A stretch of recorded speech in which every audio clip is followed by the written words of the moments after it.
जैसे मेरे भी GS1 में बहुत अच्छे नंबर हैं, 178 मार्क्स हैं। तो उस टाइप से करिए तो हिस्ट्री में जैसे प्रोबेबली सारे क्वेश्चन मोस्टली 90% रिपीट होते हैं। चले कोई साथ, पथ पर साथी है अकेला, जीवन की अनंत अडिग, भंवर रथ पर सारथी चले लेकर मेला। पूछा गया था। हाँ, मैं किस तरीके के क्वेश्चंस पूछे गए थे सर? मुझे राइट टू इन्फॉर्मेशन हो गया, RTI पे सवाल थे, राइट टू सर्विस हो गया, जो कि मैं जवाब नहीं दे पाया था। जनरली जो टॉपिक्स होते हैं UPSC BPSC दोनों में जो कॉमन होते हैं, उसका मैं पहले से नोट्स बना कर रखा था, जैसे ये इलेक्शंस पे नोट्स हैं। वेलकम टू स्टूडेंटों। से अभी हमारे साथ है पुरुषोत्तम सर, जिन्होंने अभी हाल ही में जो बिहार PCS का रिजल्ट आया था उसमें 237 रैंक के साथ रेवेन्यू ऑफिसर के पोस्ट पर सिलेक्ट हुए। तो आज हम सर की स्ट्रैटेजी जानेंगे, जर्नी जानेंगे, क्योंकि वो दिल्ली के ओल्ड राजेंद्र नगर के पास पटेल नगर में रहकर प्रिपरेशन करते थे, क्योंकि BPSC का यहाँ पर कैसा माहौल है, इन सब के बारे में बात करेंगे। तो अभी तक आपने चैनल को सब्सक्राइब नहीं किया तो चैनल को सब्सक्राइब कर लीजिए, इस वीडियो को लाइक करें, एंड आपके जो भी क्वारीज होते हैं आप हमें इंस्टाग्राम एंड फेसबुक पर मैसेज कर सकते हैं।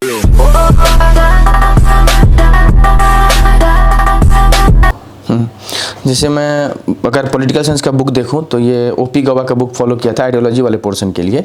और मैं बहुत सारा जनरली जो टॉपिक्स होते हैं UPSC BPSC दोनों में जो कॉमन होते हैं, उसका मैं पहले से नोट्स बना कर रखा था, जैसे ये इलेक्शंस पे नोट्स हैं इंडिया के कॉन्टेक्स्ट में, और यहाँ पे ग्लोबलाइजेशन का पर्सपेक्टिव है कि क्या क्या ग्लोबलाइजेशन अल्टरनेटिव पर्सपेक्टिव है।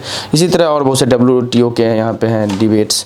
तो ये सब अगर आप पहले से कर लेते हैं तो आपको बहुत ज़्यादा हेल्प होता है एग्जामिनेशन में। जब आंसर राइटिंग जब वहाँ मेन हॉल में होते लिखते टाइम तो आपको कम समय लगता है और आपका कंटेंट भी इनहेंस होता है। सर सबसे पहले आप अपना नाम और आपका एजुकेशन बैकग्राउंड बताएं। मेरा नाम पुरुषोत्तम है। मेरी जो शुरुआती शिक्षा है वो बिहार के गांव में हुई है। उसके बाद मैं 5वीं क्लास में पटना आ गया और फिर मैं पटना में अप टू 12th क्लास तक पटना में पढ़ाई की।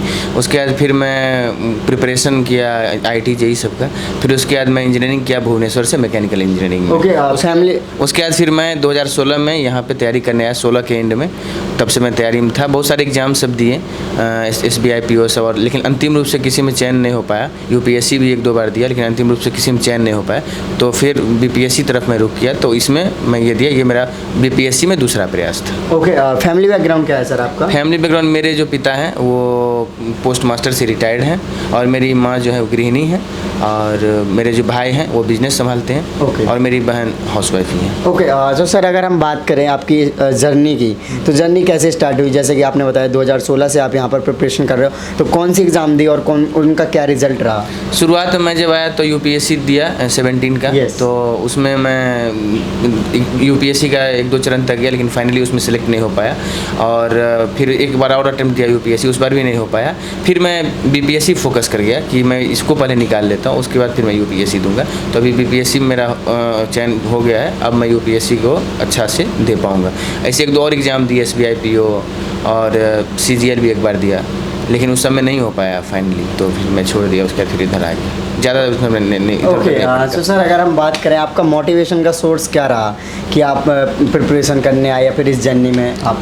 मेरे एक अंकल हैं विजय प्रकाश करके, जो कि रिटायर्ड IAS ऑफिसर हैं 1982 बैच के। उन्हीं को देख के मैं भी सोचा था कि मैं UPSC की प्रिपरेशन करूँगा, और वही सोच के मैं आया भी था। तो जब मैं 4th क्लास में पटना आया था, तभी मैं उनके यहाँ रुका था कुछ दिन। तो उसी टाइम मैं सोचा था कि अगर कोई जॉब करनी है तो यही करना चाहिए, क्योंकि बहुत ज़्यादा इसमें स्कोप है, जो कि आप सोसाइटी को चेंज कर सकते हैं, पॉलिसी लेवल पे हो गया और ग्राउंड लेवल पे जाके। तो इसलिए मैं उसी टाइम सोचा था कि प्रिपरेशन करूँगा UPSC का। ओके, तो सर आपने स्ट्रेटजी कैसे बनाई कि स्टेट PCS हो गया और UPSC को कैसे मैनेज किया? और भी आपने बहुत सारे एग्जाम दिए। और एग्जाम का तो मैं उतना नहीं बता पाऊंगा, क्योंकि मैं एक ही बार सब दिया। जनरली UPSC BPSC का मैं बता रहा हूँ। तो UPSC और BPSC में बहुत खास अंतर नहीं है, कुछ में है। जैसे BPSC का सिलेबस देखे तो UPSC के मुकाबले बहुत छोटा है, लेकिन यही है कि दोनों का टफनेस अपने अपने लेवल पे सही है। और PT के लेवल पे अगर देखिए, BPSC में खासकर अगर मैं देखूँ तो उसमें कुछ बुक्स आते हैं जो कि आप पढ़ लेंगे, जैसे लूसेंट हो गया, घटना चक्र हो गया, और 1-2 करंट के मैगजीन हो गए, जो जब एग्जाम होगा उस टाइम जो चलते रहते हैं, उसको आप पढ़ लेंगे तो जनरली निकल जाता है। कुछ क्वेश्चन प्रैक्टिस कर लिए प्रीवियस ईयर, तो PT।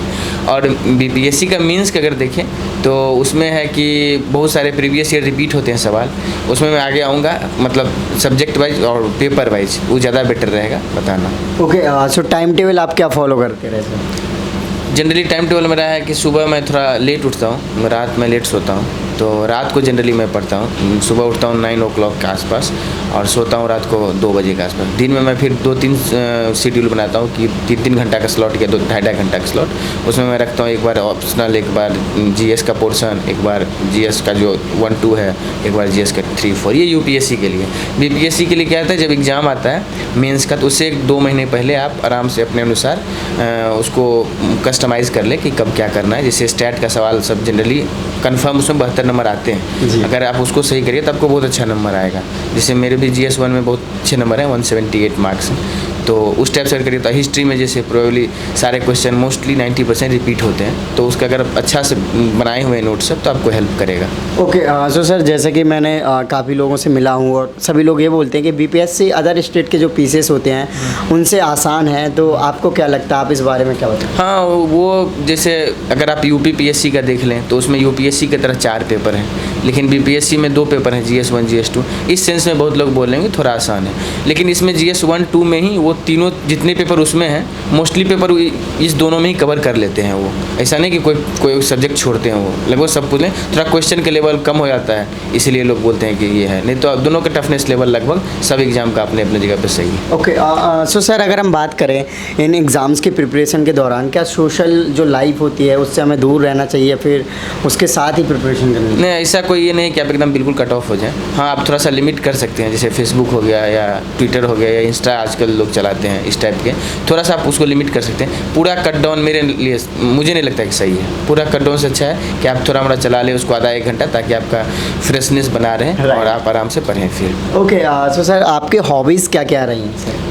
मेरा जनरली हॉबी ये रहा है पोएम राइटिंग, स्टोरी राइटिंग शुरू से ही, और मैं 4th क्लास से स्टोरी पोएम लिखता हूँ। स्टोरी तो उतना नहीं लिखा हूँ, 10-20 होंगे, लेकिन पोएम मैं अप्रॉक्सीमेटली 300-350 के आसपास लिखा हूँ अभी तक। ओके तो अगर 2-4 लाइन सुना दो तो ज़्यादा बेटर रहेगा, जो आपने लिखी हो, जो स्टूडेंट्स को, हाँ ऑब्वियसली बात है, जो मोटिवेट करें।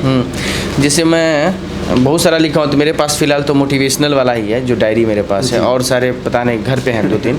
तो मैं जीवन नगर के कुछ लाइन सुनाता हूँ, ठीक है। ना चले कोई साथ, पथ पर साथी है अकेला, जीवन की अनंत अडिग, भंवर रथ पर सारथी चले लेकर मेला। आंसू के धागे से गम है पीते, संकट छोड़ मंजिल की चाह पर हैं जीते। इसमें और एक मैं लास्ट लाइन करता हूँ, इसे बहुत लंबा पोएम है ये, तो उतना तो मैं नहीं पढ़ पाऊँगा, काफ़ी। हाँ, जोश जज्बा रहे बरकरार, न हो सुंदर वादियों से तकरार, कांटों को गले लगाकर फूल से हो इकरार, जीवन की नैया में खुद बने पतवार।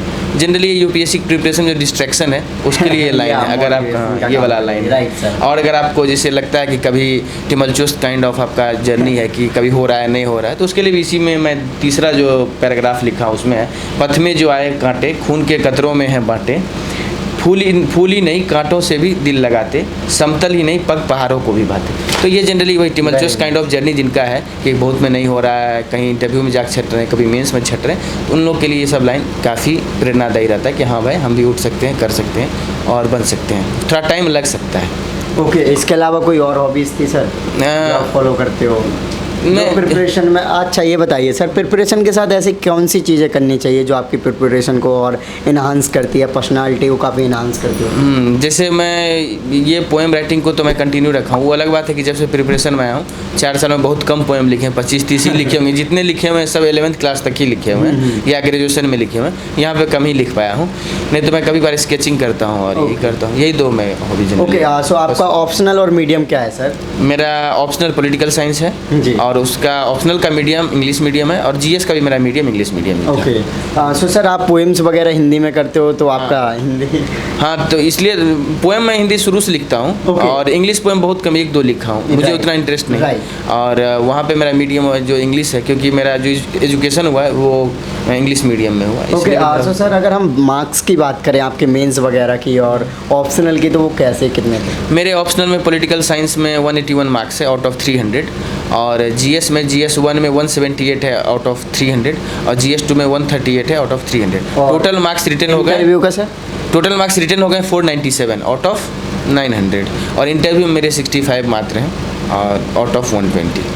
ओके सो सर जैसे देखा जाए इंटरव्यू में आपको एवरेज मार्क ही मिले हैं, तो मुझे लग रहा है एवरेज भी कम ही है, पता नहीं। एवरेज तो शायद 80 आसपास होना चाहिए, 80-75 इस बार के अगर देखें तो 75 होना चाहिए थे। पता नहीं फिर क्यों दिए उतना, मुझे जितना पूछा गया था मैं किस तरीके के क्वेश्चंस पूछे गए थे सर? मुझे राइट टू इन्फॉर्मेशन हो गया, आरटीआई पे सवाल थे, राइट टू सर्विस हो गया जो कि मैं जवाब नहीं दे पाया था, यही राइट टू सर्विस ही जवाब नहीं दे पाया, और सब तो जवाब दिए। और मेरे ज़्यादा 70% सवाल मेरे इंजीनियरिंग से रिलेटेड थे, जो कि मैकेनिकल से रिलेटेड थे, डिज़ाइन हो गया, वाइब्रेशन हो गया, ये सब सवाल थे उसमें। ओके, तो सर अब आपको कैसा फील हो रहा है, जैसे कि आप अभी ऑफिसर बन गए हो, तो उसके बारे में? यही हो रहा है कि लग रहा है कि बहुत दिन से प्रिपरेशन कर रहे थे, चलो अब कहीं हो गया तो खुशी है, और आगे मैं यूपीएससी की प्रिपरेशन अभी कर रहा हूँ, जो 10 अक्टूबर के एग्ज़ाम है वो दूंगा। ओके, तो जैसे कि सर आपको इंटरव्यू में कम मार्क्स मिले हैं, तो आपको नहीं लगता कि कहीं आपके इंटरव्यू में भी कमी हो सकती है इनकेस, तो उसके लिए आप क्या कर रहे हो? क्योंकि लगता है कहीं ना कहीं जब हम रिजल्ट देख लेते हैं तो इस पर काम करना चाहिए। हाँ, तो मैं जहाँ तक मुझे लग रहा है कि हो सकता है मेरे में कमी ये रहा हो कि मैं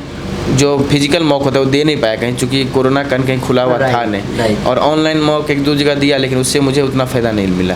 यस, ओके। सो सर आपने बुक लिस्ट वगैरह थोड़ा बहुत बता दी थी। सो सर अगर हम बात करें जो नए स्टूडेंट्स हैं, जो अभी 67th आपका बीपीएससी आने वाला है, तो सर उसके लिए प्रिपरेशन करना चाहते हैं, उनके लिए क्या मैसेज या सजेशन या किस तरीके से प्रिपरेशन करनी चाहिए? उसके लिए मैंने प्रीलिम्स का बुक लिस्ट तो बता दिया हूँ। या सबसे पहले तो लूसेंट को आप पढ़ लीजिए अच्छा से, क्योंकि उसमें आपका बेस बन जाएगा, जो नॉलेज जो आपका बेस है वो। उसके बाद वो प्रैक्टिस करने के लिए घटना चक्र का आता है मॉड्यूल वाइज, पॉलिटी का अलग, हिस्ट्री का अलग, ज्योग्राफी का अलग, उसको आप पढ़ लीजिए, उसको आप प्रैक्टिस कर लीजिए। फिर बीपीएससी का प्रीवियस ईयर ले लीजिए, क्योंकि प्रीवियस ईयर सवाल रिपीट होते हैं, हो सकता है पिछले बार नहीं रिपीट हुआ, लेकिन रिपीट होते हैं, कब रिपीट हो जाए पता नहीं, उसको कर लें। उसके बाद अगर आपके पास और समय बचता है तो बजट आता है, सर्वे आता है बिहार का, उसको भी पढ़ सकते हैं, और प्रीवियस ईयर बता ही दिया हूँ मैं। और मैथ्स के लिए 10 सवाल आते हैं बिहार में, जो कि बहुत डाइसी होते हैं प्रीलिम्स में, तो उसको भी आप कर लें प्रैक्टिस, क्योंकि हो सकता है आपको लग रहा हो बन जाएगा, लेकिन वहाँ नहीं बनेगा, क्योंकि मेरा भी आज तक 10 में 10 सही नहीं हुआ, 8 सही हुए, 9 सही हुए, इसलिए उसको भी कर लीजिए। और तो जितने यूपीएससी का जो बुक लिस्ट है सबको पता ही है जनरली, बीपीएससी के पर्सपेक्टिव में वो बता दिया। ओके, सो अगर हम बात करें जैसे कि आप स्टेट पीसेस, और भी कोई स्टेट पीसेस दिया आपने? मैं राजस्थान का दिया था, उसमें भी मैं मेंस लिखा था, और उसमें लेकिन इंटरव्यू कॉल मुझे नहीं आया। और फिर मैं यूपी का भी दिया था, तो उसमें भी मैं मेंस लिखा था, लेकिन उसमें भी नहीं हुआ था। बिहार में मेरा हुआ है ये। ओके, सो फैमिली और फ्रेंड्स का कितना सपोर्ट रहा आपके पे? फैमिली और फ्रेंड्स का बहुत ज़्यादा सपोर्ट है, खासकर मेरे जो गार्जियन हैं, पेरेंट्स, उनका सबसे ज़्यादा, क्योंकि उन्होंने विश्वास रखा इतना दिन तक कि हाँ भाई कर सकता है, क्योंकि बहुत दिन हो गए, अप्रॉक्सीमेटली 4 ईयर्स हो चुके हैं प्रिपरेशन के। तो मेरे दोस्त लोग सारे, और जो प्रिपरेशन में जितने दोस्त मेरे सब, और जो पेरेंट्स हैं और फैमिली मेम्बर्स हैं, सबका योगदान रहा है। जी सर। ओके, सो सर अगर हम बात करें, जो मैंने अभी आप तक इतने क्वेश्चंस किए, कोई क्वेश्चंस रह गया हो या फिर कोई बात आप शेयर करना चाहते हो जो मैंने नहीं पूछी हो? जैसे जीएस का जो पेपर्स हैं, उसके लिए मैं स्पेशली 1-2 दोनों का अलग अलग बता देता हूँ। GS 1 के लिए आप प्रीवियस ईयर का देखें, बीपीएससी के पर्सपेक्टिव में बोल रहा हूँ। GS 1 में सबसे पहले आप केबीसी का बुकलेट आता है प्रीवियस ईयर का, उसको आप ले लें, ताकि उससे हिस्ट्री का पोर्शन आपका प्रिपेयर हो जाए अच्छा से, क्योंकि वहीं से आप कंफर्म उतना मार्क्स आपको मिलेंगे। और स्टैट के लिए आप LK झा की बुक आती है, उसको आप बना लें। और करंट अफेयर्स के लिए मैं जो किया था सो बता रहा हूँ, मैंने राज्यसभा टीवी का डिबेट्स आता है, बिग पिक्चर, तो उससे मैं नोट्स बनाया था, तो वैसा कर ले तो ज़्यादा बेटर होगा। GS 1 के लिए बोला, क्योंकि मेरा उसमें बहुत अच्छा नंबर है, इसलिए मैं सोचा बता देता हूँ सबको। और हिस्ट्री में थोड़ा सा कन्फर्मिटी भी रहता है कि प्रीवियस ईयर रिपीट होते हैं, इसलिए ज़्यादा सही है। और GS 2 में तो सब लोग M लक्ष्मीकांत पढ़ते हैं, पॉलिटी के लिए, इकोनॉमी के लिए आप रमेश सिंह या फिर और जो बुकलेट आते हैं उसको पढ़ सकते हैं, लिमिटेड, क्योंकि उसमें ब्रॉडर जो टॉपिक्स होते हैं वही आते हैं, जनरल अनएम्प्लॉयमेंट हो गया, पॉवर्टी हो गया, बीपीएससी में। यूपीएससी में हो सकता है और चीज़ पूछे। और उसके बाद एक साइंस एंड टेक है, तो उसके लिए मैं जो प्रिपेयर किया था वो राज्यसभा टीवी का एक साइंस रिपोर्टर करके आता है, उससे मैं नोट्स बनाया था। तो ये सब मिलके थोड़ा सा आपका और लोगों से आंसर अलग बनाएगा, तभी आपको अच्छा नंबर मिलेगा, नहीं तो फिर एवरेज मार्किंग हो जाएगी, जनरली हुआ है। और फिर मैं आता हूँ ऑप्शनल, जो मेरा पॉलिटिकल साइंस था उस पर, तो ऑप्शनल में मैं जो फॉलो किया था, सुब्रा रंजन मैम है, उनका नोट्स को आप 2-3 बार थोरो पढ़ लें, फिर उससे आप नोट्स बना लें, शॉर्ट 50-100 पन्ना में, A4 साइज में, वो आपको हेल्प करेगा यूपीएससी बीपीएससी दोनों जगह। हाँ, और प्रीवियस ईयर सवाल उठा ले बीपीएससी का, तो उसमें बहुत सारे रिपीट होते हैं, उसका आप पहले से उस अनुसार बना लें कि 50 मार्कर का लिखना होता है। जनरली बीपीएससी में ऑप्शनल में 50 मार्कर के सवाल आते हैं, तो 5 पेजेस लिखने होते हैं उसमें, तो उसको आपको पहले से कंटेंट को इन्हेंस करना होगा, थोड़ा बिल्डअप करना होगा, अगर यूपीएससी की प्रिपरेशन करें फिर भी, क्योंकि उसमें छोटा सा आंसर लिखना होता है, 1.5 पन्ना में लिखना होता है, 1 पन्ना में लिखना होता है, और यहाँ वही 5 पन्ना में लिखना होता है। तो आपको कंटेंट पे पहले काम करना होगा, बिल्डअप करना होगा, तब आप वहाँ लिख पाइएगा अच्छा से। बाकी बात प्रैक्टिस आप जितना करिए उतना अच्छा आंसर लाइएगा। ओके और आंसर राइटिंग के लिए सबसे, जैसे कि आपके मेंस में सबसे काफ़ी अच्छे मार्क्स हैं, तो उसके लिए क्या करते थे आप? आंसर राइटिंग के लिए मैं जनरली जो कोचिंग में आते हैं बहुत सारे टेस्ट पेपर्स, उसको मैं व्हाट्सअप या टेलीग्राम ग्रुप पे आ जाता था जनरली। तो स्टेट का तो मैं वहाँ से प्रैक्टिस कर लेता था, और हिस्ट्री का तो मैं एक कोचिंग है उसका मार्केट मिलता था, उसका लेके उसको मैं प्रैक्टिस कर लेता था समय के अनुसार। जनरली लोग स्टेट पे ज़्यादा फोकस करते हैं, क्योंकि 72 मार्क्स में 72 ला सकते हैं इसमें, और समय तो कट होता है। तो और पॉलिटिकल साइंस के लिए मैडम ने जितना टेस्ट सीरीज कराए थे ये सब, उसी को मैं बार बार रिवीजन किया। बार बार रिवीजन से ही आपको ज़्यादा अच्छा आंसर लिखा। Right sir, okay, so thank you so much sir. So guys, जैसा कि आपने देखा सर ने डिटेल में अपनी जर्नी को शेयर किया, साथ में स्ट्रेटजी को भी आज मैंने डिटेल में कवर किया। सो आई होप कि आपको वीडियो अच्छी लगी होगी, तो इस वीडियो को लाइक करें। अभी तक आपने चैनल को सब्सक्राइब नहीं किया तो चैनल को सब्सक्राइब कर लीजिए। एंड आपके जो भी क्वारीज होते हैं आप हमें इंस्टाग्राम एंड फेसबुक पर मैसेज कर सकते हैं। इन सभी की लिंक वीडियो के डिस्क्रिप्शन में। जय हिंद।